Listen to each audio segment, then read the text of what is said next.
Hello and welcome. I'm Sarah with GotSafety here with today's lesson, Diseases in the Bathroom. Remember to sign off on your mobile device or on GotSafety.com to receive credit for this training. If you feel the need to pause this video at any time to have a discussion, we encourage you to do so.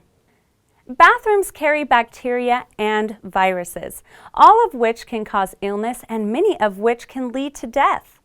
In this lesson, we'll be discussing Streptococcus, rheumatic fever, Staphylococcus, E. coli, hepatitis A, and hand, foot, and mouth disease.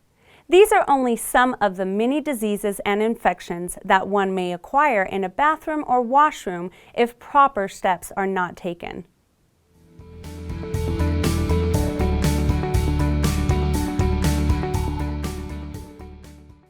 As we discuss the following infectious diseases, please keep in mind how you can prevent being exposed and how to recognize the signs of the disease if you are infected.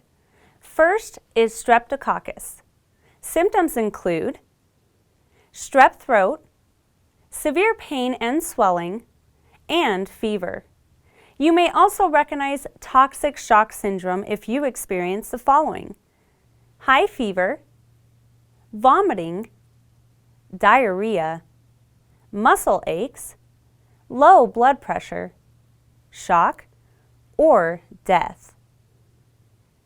In addition to those symptoms, rheumatic fever is an inflammatory disease that can develop as a complication of inadequately treated strep throat or scarlet fever. Effects can lead to heart valve damage and inflammation of the kidneys. Staphylococcus is a bacteria found on the skin, which if not contained and enters the skin through cuts or abrasions through object or skin-to-skin contact can cause major damage. Signs of the bacteria consist of skin infections such as crusting of the skin, inflammation of the deeper layers of skin, scalded skin syndrome, and boils. Hey everyone, if you just watched this video and are thinking, how do I get more of these videos? Click on this link or go to GotSafety.com and we'll show you how you can digitally sign and record employee training records, build custom forms, or even access your OSHA documentation. Go to GotSafety.com right now or call 1-800-734-3574 for more information.